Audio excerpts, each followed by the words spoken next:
नमस्कार। आप सभी को वट सावित्री व्रत की बहुत सारी शुभकामनाएं। आज के दिन हमारे हिंदुस्तान में बहुत सारी औरतें अपने पति की दीर्घायु के लिए, उनके बेहतर स्वास्थ्य के लिए बरगद के पेड़ की पूजा करेंगी। और मुझे कभी कभी लगता है कितने खूबसूरती से हमारे ये पर्व, ये त्योहार गढ़े गए हैं ना। ये ना केवल हमारे रिश्तों में मजबूती लाते हैं, बल्कि हमें प्रकृति के समीप भी ले जाते हैं। तो बड़ सावित्री व्रत की कथा मैं आपको आज नहीं सुनाऊंगी, वो तो आप कहीं ना कहीं सुन ही लेंगे। लेकिन आज मौका ऐसा है कि बरगद के पेड़ के बारे में, यानी बड़ के पेड़ के बारे में बात जरूर करूंगी। तो बरगद के पेड़ को दुनिया बेनियन ट्री के नाम से पुकारती है। दरअसल इसका अंग्रेजी नाम बेनियन ट्री है। और बेनियन ट्री नाम बरगद को कैसे मिला, उसके पीछे भी बड़ी इंटरेस्टिंग सी कहानी है। तो बरगद के पेड़ को बेनियन ट्री के नाम से सबसे पहले पुर्तगालियों ने पुकारा। दरअसल पुर्तगाली व्यापारी जब भारत में व्यापार करने आते थे, तो बहुत सारी जगह पर भारतीय व्यापारी, जिन्हें हिंदी में बनिया भी कहा जाता है, तो जो बनिए थे वो किसी बरगद की छांव में बैठकर अपना व्यापार चलाते थे, अपने सौदे बेचते थे। तो जिस पेड़ के नीचे बनिए बैठे, पुर्तगालियों ने उसे कह दिया बेनियन ट्री। और इस तरह बरगद को अपना एक ग्लोबल आइडेंटिटी, एक नया नाम मिला, बेनियन ट्री। और वापस लौटते हैं पुराणों की तरफ।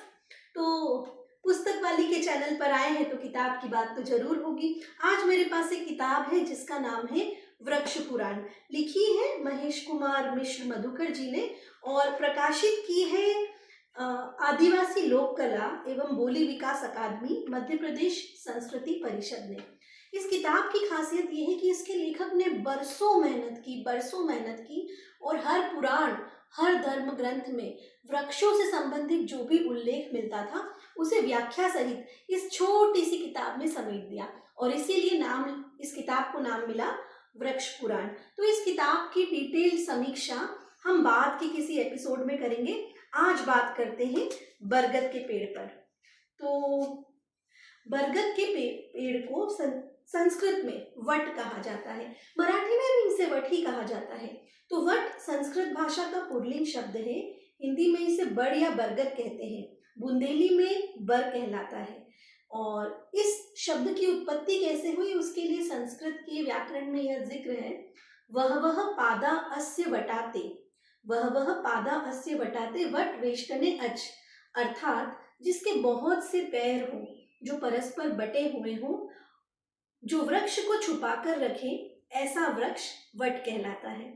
तो मुझे लगता है कि जो पैर यहाँ कहा है कि जिसके बहुत सारे पैर हैं, दरअसल वो शायद उसकी रूट्स, बरगद की रूट्स को डिफाइन किया गया है, क्योंकि बरगद एक ऐसा पेड़ है जिसकी रूट्स एरियल रूट्स होती हैं, ऊपर से नीचे की ओर आती है। इसी कारण ये पेड़ चौड़ाई में बढ़ता चले जाता है और बहुत घनी छांव और शीतलता देता है जो इसके नीचे बैठते हैं।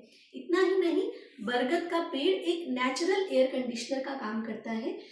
किसी शहर या मोहल्ले के जिन इलाकों में बरगद के पेड़ होते हैं, उन इलाकों का तापमान उन इलाकों की तुलना में कम होता है जहां बरगद के पेड़ नहीं होते हैं। बरगद का पेड़ ग्राउंड वाटर को रिचार्ज भी करता है, बहुत सारे पक्षियों को आशियाना बनाने देता है, एयर प्यूरिफाई करता है, डस्ट पार्टिकल्स को एब्जॉर्ब कर लेता है और हमें प्राणवायु तो देता ही देता है। तो इतने इम्पोर्टेंट पेड़ को आप पारंपरिक ढंग से पूजे या ना पूजे, अगर जिंदगी में मौका मिले तो इसका एक पौधा जरूर रोपित कीजिएगा। मौका मिले तो इसे संरक्षित जरूर कीजिएगा। अगर इस तरह की जानकारी आपको पसंद आती है तो बने रहिए मेरे चैनल पुस्तक वाली के साथ। आज के लिए इतना ही। नमस्कार।